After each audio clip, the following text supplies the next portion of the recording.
नमस्कार दोस्तों, स्वागत है आप सभी का MNGKGS पॉइंट में। आप सभी दोस्त लोग कैसे हैं? हम उम्मीद करते हैं कि बहुत अच्छे होंगे। दोस्तों, आज के इस वीडियो में हम लेके आए हैं लुसेंट सामान्य अध्ययन के महत्वपूर्ण 55 प्रश्न को। दोस्तों, आज की इस वीडियो में हम कवर करने वाले हैं। ये सारे प्रश्न परीक्षा में पूछे जाने वाले हैं। साथ ही अगर आप लोग किसी भी एग्जाम का तैयारी कर रहे हैं तो इस वीडियो को पूरा जरूर देखिए। इस वीडियो को आप लोग एक टेस्ट के तौर पे देखिए और साथ ही वीडियो के अंत में आप लोग कमेंट बॉक्स में बताइएगा 55 प्रश्न के अंतर्गत आप कितने प्रश्न का सही से उत्तर दे पाए। इससे साथ ही क्या होगा, तो आपके एग्जाम की तैयारी का पता चलेगा, जो आपका तैयारी किस प्रकार है। सभी एग्जाम में सामान्य अध्ययन के प्रश्न पूछे ही पूछे जाते हैं। तो चलिए दोस्तों, आज के इस सामान्य अध्ययन के वीडियो को हम शुरू करते हैं और देखते हैं आज के इस वीडियो में किस प्रकार के प्रश्न लिए गए हैं। आज का फर्स्ट क्वेश्चन है, शेरशाह का मकबरा कहाँ स्थित है? तो शेरशाह सूरी का मकबरा है सासाराम में। सासाराम दोस्तों कहाँ पड़ता है? तो सासाराम पड़ता है बिहार राज्य के रोहतास जिला में। शेरशाह सूरी के अगर आपसे बचपन का नाम पूछ लिया जाए तो इसका बचपन का नाम हो जाता है अब फरीद खां, याद रखिएगा। और इसके मकबरा को जो डिजाइन किया गया है, लाल बलुआ पत्थर से इसके मकबरा को डिजाइन किया गया है। शेरशाह सूरी दोस्तों ग्रांड ट्रंक रोड का निर्माण इन्होंने ही करवाया। शेरशाह सूरी के पिता का नाम पूछा जाए तो हसन शाह सूरी बोल सकते हैं और इसके पिता के मकबरा को सूखा मकबरा के नाम से जाना जाता है। और इसका पिता का मकबरा कहाँ है? रोहतासगढ़ में है। दिल्ली का बात करते हैं तो साथ ही दिल्ली में है, आपको बोल सकते हैं हुमायूं का मकबरा कहाँ है? अकबर के पिता हुमायूं का मकबरा है दिल्ली में। अगला प्रश्न कहता है ग्रीन पार्क स्टेडियम कहाँ स्थित है? ग्रीन पार्क स्टेडियम जो है यह कानपुर में स्थित है। उत्तर प्रदेश के दोस्तों शहर याद रखिएगा, कानपुर में ग्रीन पार्क स्टेडियम स्थित है। और कानपुर जो है यह गंगा नदी के किनारे बसा सबसे बड़ा शहर भी हो जाता है। कानपुर का बात करते हैं तो अगर मेरे भाई हम मुंबई का बात करते हैं तो इसको 7 टापुओं का शहर कहा जाता है। और मुंबई में बोल सकते हैं वानखेड़े स्टेडियम है। वानखेड़े स्टेडियम पूछा जाए कहाँ है तो यह है मुंबई के अंतर्गत। कोलकाता में दोस्तों कौन है? तो बोलिएगा ईडन गार्डन स्टेडियम कोलकाता में है। अगला प्रश्न कहता है विद्युत धारा की इकाई क्या है? दोस्तों विद्युत धारा का इकाई एम्पियर होता है। एम्पियर को ए से सूचित किया जाता है। वाट जो है यह बोल सकते हैं आप शक्ति का एसआई मात्रक होता है वाट। ओम का बात करते हैं तो ओम हो जाता है आपको प्रतिरोध का एसआई मात्रक पूछा जाए तो ओम बोलिएगा। वोल्ट का बात करते हैं तो वोल्ट दोस्तों विभव या विभवांतर का एसआई मात्रक होता है वोल्ट। साथ ही आप लोग भी कॉपी पे निकालिए और लिखते चलिए आप लोग कितने प्रश्न का सही से उत्तर दे पा रहे हैं। और वीडियो के अंत में साथी जरूर कमेंट बॉक्स में बताइएगा। सफेद हाथियों का देश किसे कहा जाता है? सफेद हाथियों के देश के नाम से थाईलैंड को जाना जाता है। अगर वैसे आपसे हाथी वाला देश पूछा जाए ना तो लाओस हो जाता है, लेकिन सफेद हाथी का देश हो जाता है थाईलैंड। थाईलैंड का बात करते तो इसकी राजधानी कहाँ है? तो इसकी राजधानी है बैंकॉक। और इसका मुद्रा अगर पूछा जाए थाईलैंड का तो बहुत हो जाता है इसकी मुद्रा। और विश्व में सर्वाधिक बोल सकते हैं जो रबर का पैदावार कौन देश करता है? तो थाईलैंड ही करता है। कंबोडिया का बात करते हैं तो अंकोर वाट का मंदिर कहाँ है साथी? कंबोडिया में है। एक हिंदू मंदिर है, सबसे याद रखिएगा बड़ा मंदिर है अंकोर वाट का मंदिर, जो कि कंबोडिया में है। जय हिंद का नारा किसने दिया था? यह नारा सुभाष चंद्र बोस के द्वारा दिया गया। तुम मुझे खून दो मैं तुम्हें आज़ादी दूंगा। और याद रखिएगा दिल्ली चलो, ये सब नारा सुभाष चंद्र बोस के द्वारा दिया गया। सुभाष चंद्र बोस ने फॉरवर्ड ब्लॉक दल का स्थापना किया। सुभाष चंद्र बोस को नेताजी के नाम से जाना जाता है और इसको नेताजी का उपाधि हिटलर के द्वारा दिया गया। महात्मा गांधी का बात करते हैं तो महात्मा गांधी ने करो या मरो का नारा दिया। भारत छोड़ो आंदोलन में यह नारा दिया गया महात्मा गांधी के द्वारा। भगत सिंह का बात करते हैं तो इनकलाब जिंदाबाद का नारा किसने दिया? भगत सिंह ने दिया था। राजा राममोहन राय को राजा की उपाधि किसने दी? दोस्तों इसको जो राजा का उपाधि दिया गया अकबर द्वितीय के द्वारा। राजा राममोहन राय के प्रयास से ही बोल सकते हैं सती प्रथा का अंत हुआ। और याद रखिएगा साथी, आपसे पूछा जा सकता है ब्रह्म समाज का स्थापना किसने किया? तो ब्रह्म समाज का स्थापना राजा राममोहन राय के द्वारा 1828 ईस्वी में किया गया। कहाँ? तो कोलकाता में किया गया था। लॉर्ड कर्जन का बात करते हैं तो लॉर्ड कर्जन के समय 1905 में बंगाल विभाजन हुआ था। अगला प्रश्न कहता है झंडा समिति के अध्यक्ष कौन थे? दोस्तों यह याद रखिएगा, इस प्रश्न का उत्तर कोनो बुक में जेबी कृपलानी दिया रहता है और डॉक्टर राजेंद्र प्रसाद भी दिया रहता है। इसका सही उत्तर का बात करते हम तो डॉक्टर राजेंद्र प्रसाद होना चाहिए। साथ ही इसका उत्तर आप लोग जरूर देख लीजिएगा। यहाँ पर ऑप्शन डी आप लॉक कीजिएगा तो सही है। डॉक्टर राजेंद्र प्रसाद को देश रत्न के नाम से जाना जाता है। डॉक्टर राजेंद्र प्रसाद यह बिहार राज्य के रहने वाले थे और भारत के प्रथम राष्ट्रपति बने। डॉक्टर राजेंद्र प्रसाद को 11 दिसंबर 1946 को संविधान सभा का अस्थायी अध्यक्ष भी चुना गया था। अगला प्रश्न है भारतीय ओलंपिक परिषद की स्थापना कब हुई? दोस्तों इस 4 ऑप्शन में से ऑप्शन बी बोल सकते हैं 1924। साथ ही कभी कभी विकल्प में 1927 मिलेगा, आपको देखिएगा। अगर बोलिएगा साथ ही गूगल सब पे तो 1927 रहता है। इसका सही उत्तर आप लोग एक बार जरूर देख लीजिएगा। 1920 का बात करते हैं तो 1920 में असहयोग आंदोलन शुरू हुआ था 1 अगस्त 1920 में। 1936 का बात करते हैं तो 1936 में दोस्तों उड़ीसा बिहार से अलग होकर नया राज्य बना। क्रिकेट खेल का जन्मदाता कौन से देश को माना जाता है? इसका जन्मदाता इंग्लैंड को माना जाता है। याद रखिएगा, क्रिकेट खेल में एक पक्ष में अगर खिलाड़ियों की संख्या पूछा जाए तो 11 होता है। अपना भारत देश का राष्ट्रीय खेल क्या है? अपना भारत देश का राष्ट्रीय खेल है हॉकी, याद रख सकते हैं आप। ऑस्ट्रेलिया का बात करते हैं तो इसकी राजधानी साथी कहाँ है? कैनबरा है। एक है ऑस्ट्रिया, ऑस्ट्रिया की राजधानी वियना है। याद रखिए, एक बार वियना सम्मेलन भी साथी हुआ था। वियना सम्मेलन 1815 में बोल सकते वियना सम्मेलन हुआ था। और ऑस्ट्रेलिया का बात करते हैं तो यह विश्व में सर्वाधिक बोल सकते हैं ऊन का उत्पादन करता है और कंगारुओं वाला देश कहा जाता है ऑस्ट्रेलिया को। अगला प्रश्न है महान चिकित्सक चरक किसके दरबार में थे? तो चरक जो थे ना भाई, यह कनिष्क के दरबार में थे। कनिष्क का बात करते हैं तो कनिष्क के समय में चौथी बौद्ध संगीति का आयोजन किया गया। कहाँ किया गया? कुंडल वन कश्मीर में। आपसे पूछा जा सकता है कौन बौद्ध संगीति बिहार में नहीं हुआ था? तो बिहार में नहीं हुआ था चौथी बौद्ध संगीति। दोस्तों प्रथम बौद्ध संगीति किसके शासनकाल में हुआ था? अजात शत्रु के शासनकाल में। और द्वितीय बौद्ध संगीति किसके शासनकाल में हुआ था? कालाशोक के शासनकाल में। तृतीय बौद्ध संगीति साथी किसके शासनकाल में? तो अशोक के शासनकाल में हुआ था, पटना में। याद रखिएगा। चतुर्थ वाला तो यहाँ पर दिया ही गया है। बिंबिसार का बात करते हैं ना, बिंबिसार हर्यक वंश से संबंधित हो जाता है, मगध वंश, याद रखिएगा। और बिंबिसार के ही पुत्र थे अजात शत्रु। नेक्स्ट क्वेश्चन कहता है बैंकों का राष्ट्रीयकरण कब किया गया? दोस्तों बैंकों का जो राष्ट्रीयकरण किया गया ना 1969 में, और 1969 में जो बैंकों का राष्ट्रीयकरण किया गया था इसमें 14 बैंकों का राष्ट्रीयकरण किया गया था। याद रखिएगा।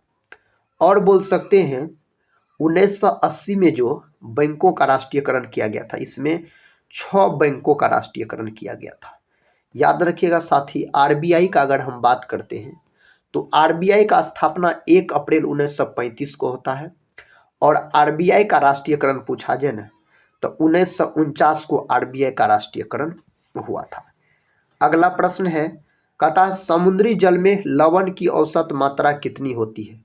तो 3.5% अगर आप लॉक कर रहे हैं तो सही उत्तर को चुने हैं। दास कैपिटल पुस्तक किसकी रचना है? दास कैपिटल जो है यह है कार्ल मार्क्स का, याद रखिएगा। और कम्युनिफेस्टो दोस्तों, कम्युनि मैनिफेस्टो ऐसे टाइप का एक पुस्तक है, वह भी याद रखिएगा, कार्ल मार्क्स द्वारा लिखा गया है। कार्ल मार्क्स का जन्म का अगर हम बात करते हैं तो इसका जन्म हुआ था 5 मई 1818 में इसका जन्म हुआ था। कहाँ हुआ था? तो जर्मनी में। जर्मनी में कहाँ? तो जर्मनी के टियर नामक नगर में इसका जन्म हुआ था। दुनिया की मजदूर एक हो का नारा कार्ल मार्क्स के द्वारा ही दिया गया।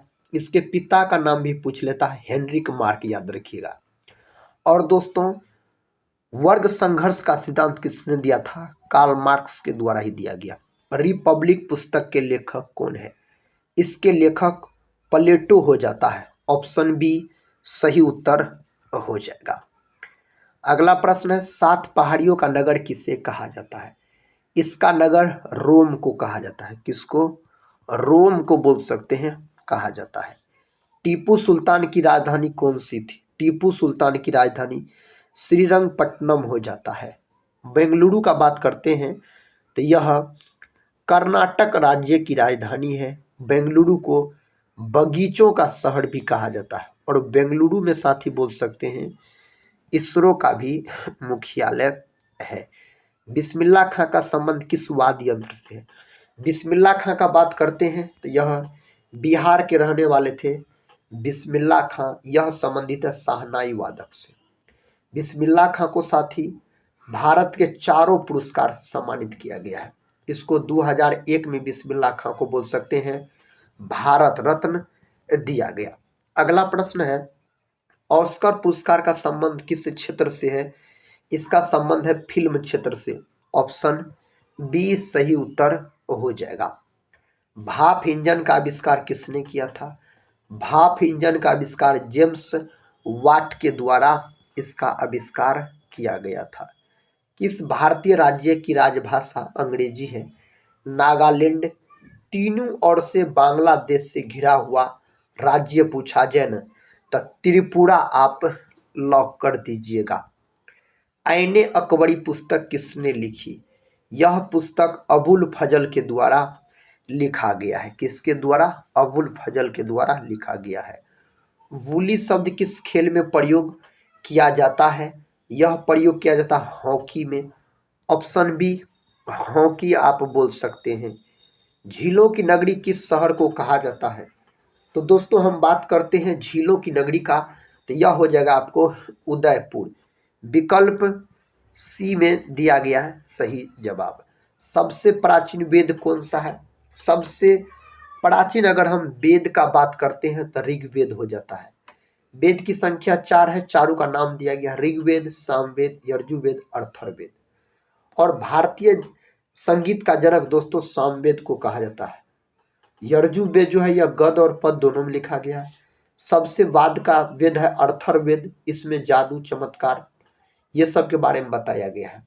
ऋग्वेद में गायत्री मंत्र का भी उल्लेख किया गया है। ऋग्वेद के ज्ञाता या ज्ञानी को होत्री कहा जाता है।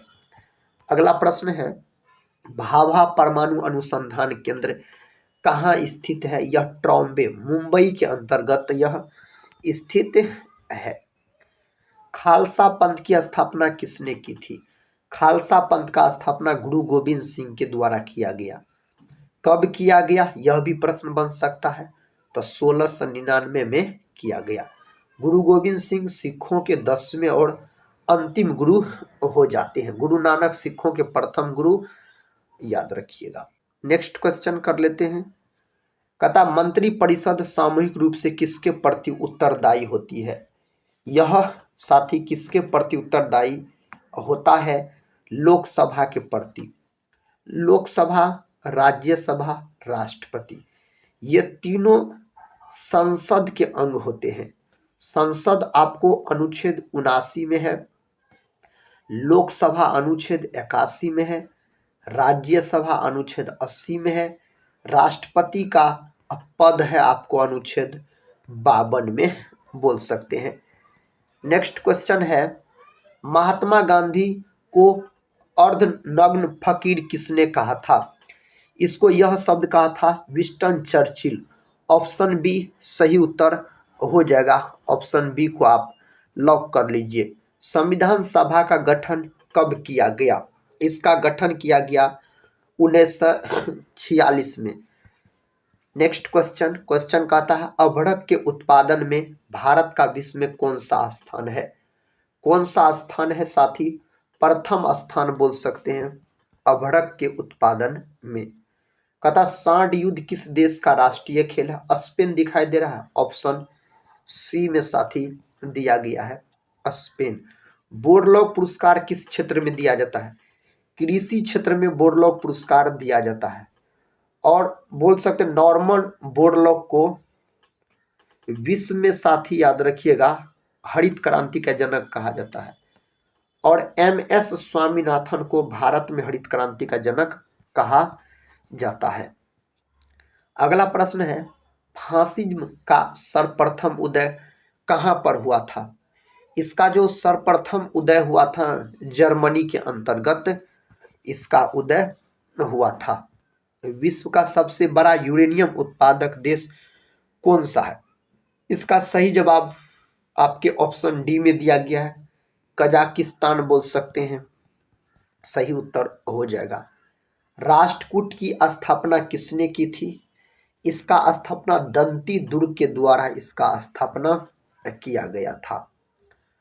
वल्लभी विश्वविद्यालय का विकास किसने किया? इसका विकास किया गया बोल सकते भट्टारक के द्वारा इसका विकास किया गया था।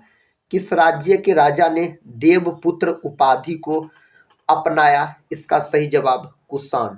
ऑप्शन डी कुषाण आप बोल सकते हैं। महासंघिक निकाय कहाँ विकसित हुआ? दोस्तों यह वैशाली के अंतर्गत बोल सकते हैं। कहाँ? वैशाली के अंतर्गत। चतुर्थ बौद्ध संगीति किसके समय हुई थी? यह कनिष्क के समय हुआ था। कालाशोक के समय, द्वितीय अशोक के समय, तृतीय और अजातशत्रु के समय प्रथम बौद्ध संगीति हुआ था। भारत में झंडा दिवस कब मनाया जाता है? झंडा दिवस जो मनाया जाता है भारत में साथी सही उत्तर हो जाएगा 7 दिसंबर के दिन मनाया जाता है। राष्ट्रीय हरित प्राधिकरण के मुख्य बेंच कहाँ है? इसका सही जवाब आप सभी दोस्त लोग बताइए क्या होगा इसका सही जवाब। ऑप्शन दिया गया है आपको ए के अंतर्गत भोपाल होना चाहिए इसका सही उत्तर। मोबाइल फोन से उत्पन्न ई कचरे में कौन सा तत्व होता है? इसमें होता है कॉपर। क्या होता है? कॉपर याद रखिएगा होता है। हाइड्रोजन के समस्थानिकों की संख्या 3 गो होता है याद रखिएगा। हाइड्रोजन के समस्थानिक कितने होते हैं? 3 गो। हाइड्रोजन को तो भविष्य का ईंधन भी कहा जाता है और ब्रह्मांड में सबसे अधिक मात्रा में पाए जाने वाला तत्व भी है आपको हाइड्रोजन। और बोल सकते हैं हाइड्रोजन को आवारा तत्व के नाम से जाना जाता है। कंप्यूटर का नियंत्रक भाग क्या कहलाता है? कंप्यूटर का नियंत्रक भाग सीपीयू कहलाता है। क्या कहलाता है? सीपीयू। सीपीयू का फुल फॉर्म होता है सेंट्रल प्रोसेसिंग यूनिट बोल सकते हैं। किसके शासनकाल के दौरान अजंता की गुफाएं निर्मित की गई? दोस्तों यह गुप्त के शासनकाल के दौरान किया गया। आगरा नगर की स्थापना किसके द्वारा की गई थी? इसका स्थापना सिकंदर लोदी के द्वारा इसका स्थापना किया गया था। कपूर को किस विधि द्वारा शुद्ध किया जाता है? कपूर को जो मेरे भाई है ना ऊर्ध्वपातन के द्वारा शुद्ध किया जाता है। सीधे ठोस अगर वाष्प में बदल जाए तो उसे ऊर्ध्वपातन कहा जाता है, यानी गैस में बदल जाए। अगला प्रश्न है गुप्त काल में किस धातु के सर्वाधिक सिक्के जारी किए गए थे? यह किए गए थे सोना के सबसे अधिक। वह तत्व जो अम्लों का आवश्यक तात्विक घटक है उसका नाम है हाइड्रोजन। क्या नाम है? हाइड्रोजन नाम है। किस सुल्तान ने अपनी आत्मकथा लिखी थी? इन 4 ऑप्शन में से फिरोज तुगलक। बलबन का बात करते हैं तो बलबन ने भारत में रक्त और लौह की नीति को अपनाया था। बलबन ने। यादव सम्राटों की राजधानी कहाँ थी? इसकी राजधानी देवगिरी हो जाता है इसकी राजधानी। देश में राष्ट्रीय नई सड़क नीति कब अपनाई गई या बनाई गई? दोस्तों सही जवाब है 1997। नमक और चीनी के मिश्रण को क्या कहते हैं? विषमांगी मिश्रण बोला जाता है नमक और चीनी के मिश्रण को। और बोल सकते हैं नमक का सूत्र NaCl है और चीनी का है C12H2O11 आप बोल सकते हैं। तो इसका सही जवाब होना चाहिए आपको ऑप्शन किसके साथ? तो ऑप्शन बी के साथ होना चाहिए। नेक्स्ट क्वेश्चन कहता है निम्न में से किसकी अनुसंख्या एक अनुभार एक समान है? इसका सही जवाब है ऑप्शन ए हाइड्रोजन का। किसका? हाइड्रोजन का। मलेरिया की दवा निम्न में से किससे निकाली जाती है? यह निकाली जाती सिनकोना का पौधा। Option D. अगला प्रश्न है इनमें से कौन सा रोग वायरस से नहीं होता है? वायरस से दोस्तों टाइफाइड याद रखिएगा नहीं होता है टाइफाइड। कहता है गोल क्रांति किससे संबंधित है? तो गोल क्रांति इनमें से संबंधित है आलू उत्पादन से गोल क्रांति संबंधित है। भारत में चिश्ती कहता सिलसिले को किसने स्थापित किया? इसको स्थापित करने का काम शेख मुहिउद्दीन चिश्ती के द्वारा किया गया था। नेक्स्ट क्वेश्चन ये रहा कंप्यूटर की भौतिक बनावट क्या कहलाती है? कंप्यूटर की भौतिक बनावट हार्डवेयर कहलाता है। क्या कहलाता है? हार्डवेयर। चिकित्सा शास्त्र का जनक किसे कहा जाता है? हिप्पोक्रेटस को दोस्तों चिकित्सा शास्त्र का जनक कहा जाता है। चिकित्सा शास्त्र के विद्यार्थियों को हिप्पोक्रेटस का ही शपथ दिलाया जाता है। थियोफ्रेस्टस का बात करते हैं तो इसे पादप जगत का जनक कहा जाता है यानी पादप विज्ञान का। और अरस्तु का बात करते हैं इसे जीव विज्ञान यानी बायोलॉजी का और जंतु विज्ञान का भी पूछा जाए तो इसी को कहा जाता है। तो दोस्तों ये थे आपको टोटल आज सामान्य अध्ययन के 55 प्रश्न। अगर इस वीडियो को पूरा देखे हैं तो कमेंट बॉक्स में बताइएगा 55 प्रश्न के अंतर्गत आपका स्कोर क्या रहा, आप कितने प्रश्न का सही से उत्तर दे पाए। अगर साथी टेलीग्राम चैनल से नहीं जुड़े होंगे जरूर जुड़ जाइएगा जिसका लिंक इस वीडियो के डिस्क्रिप्शन बॉक्स में दिया गया है। अगर इस वीडियो को आप लोग एक लाइक नहीं किए होंगे तो जरूर एक लाइक कर दीजिएगा और अपने दोस्तों में शेयर कर दीजिएगा ताकि अधिक से अधिक दोस्त लोग इस रिवीजन क्लास की वीडियो को देख सके और अपने एग्जाम की तैयारी को मजबूत बना सके। तो साथ ही आप लोग पढ़ते रहिए। हम मिलते हैं नेक्स्ट वाले वीडियो के साथ। तब तक के लिए जय हिंद जय भारत।